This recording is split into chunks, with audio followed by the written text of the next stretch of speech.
students. So today we are going to get into the acceleration analysis or the acceleration equation for Hooke's joint. So we were already at a point where we found out for a Hooke's joint the velocity ratio of driven to driver, okay, which is just cross multiplied here, is omega 1 cos alpha by 1 minus cos square theta sine square alpha. So this is the equation which we previously derived, and this is for angular velocity of the driven shaft. Omega 2 is the angular velocity of driven shaft. Omega 1 is the angular velocity of driving shaft. Omega 1 is constant, alpha is constant, only theta is a variable here. Now, anytime to find out acceleration, what we do is we differentiate the velocity, right? We'll just go through the basics. If you have velocity, what is velocity? Velocity is change in position with respect to time, right? Acceleration is change in velocity with respect to time. Similarly, angular velocity is d theta by dt, and angular acceleration is alpha is equal to d omega by dt. Okay, these are the basics which we all should remember. Now, how to solve this case? Omega 2 is variable, right, which is going to change. So differentiate d omega 2. We have to differentiate it with respect to time, but we don't have omega as a function of time on the RHS. We have omega as a function of theta. So we have to differentiate it with respect to theta. Done. But this won't give you the acceleration. So for acceleration, I need the d omega by dt. So what I'm going to do is I'm going to just do a small thing over here. Just check it out. Is equal to, on the RHS side, what we do is, usually this is the case, right? We need, so d omega 2 by dt multiplied by d theta by dt. Sorry, d omega 2 by d theta multiplied by d theta by dt. So d theta gets cancelled out and you'll get in the end this result, right? So now I am going to differentiate this with respect to theta and multiply. What is d theta by dt? Just check here, d theta by dt is omega. So I have to write omega in place of d theta by dt. And what is d theta by dt? D theta by dt is omega, right? Yes. So I can write here is equal to omega 1, omega 1, right? So theta is the angle turned by the driven shaft itself. What is theta? Sorry, driver shaft. Angle turned by driver. So driver is relating to omega 1. Omega 1 is the driver. Omega 2 is driven. Done. So I'll say omega 1 multiplied by d by d theta of, what is omega 2? Omega 2 is here. So I will write down omega 1 cos alpha divided by 1 minus cos square theta sine square alpha.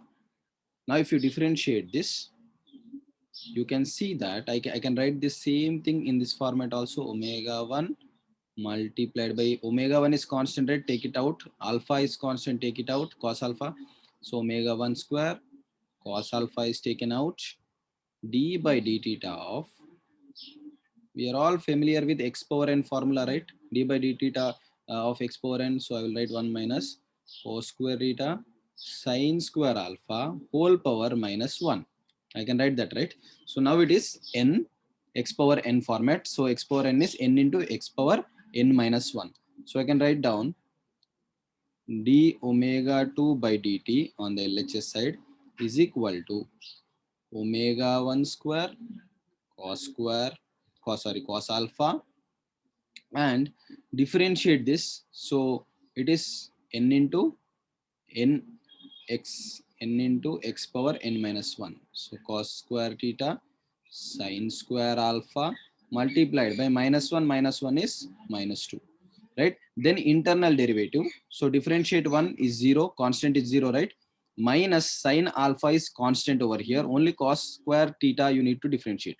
So I will take constant term outside minus sine square alpha and differentiate the cos square theta. Cos square theta is 2 into cos theta because it is x power n. So n into x power n minus 1. And then internal derivative again, cos theta derivative is minus sine theta. So this is what you are going to get.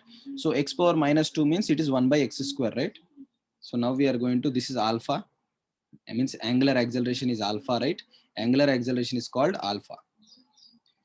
So now we will write down minus, take minus to this side, and you will write omega 1 square cos alpha divided by, this is minus x power minus 2, right? So I will write down 1 minus cos square theta sine square alpha whole square,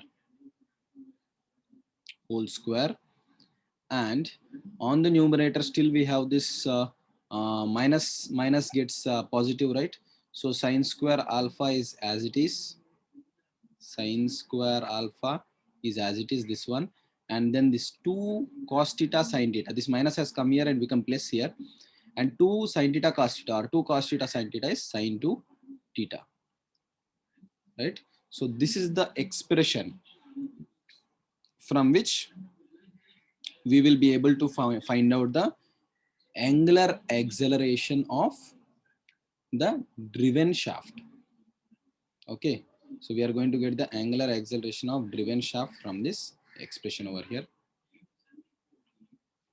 So it's best always to remember the expression, or you can anyways differentiate it and find out whenever the problem arises.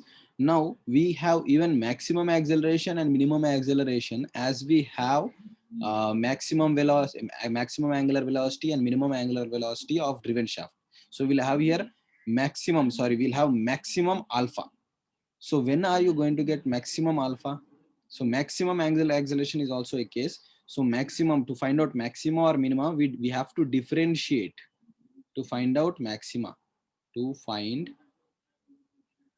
maximum alpha, d alpha by dt should be equal to 0. If you equate it to 0, then you are going to get values of maximum or minimum also. See, when do you call it maximum or minimum? First you differentiate it and equate it to 0.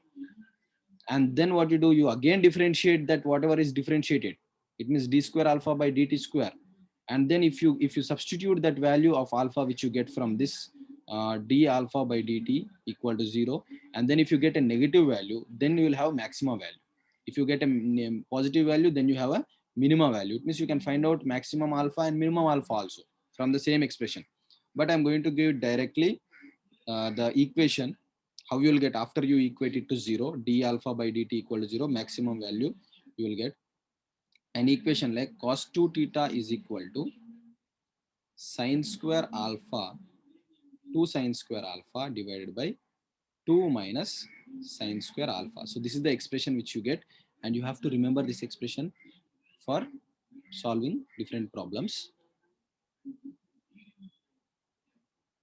So let me just put an equal to, and we'll put it in a box so that you can remember. Actually, you can differentiate and check the results.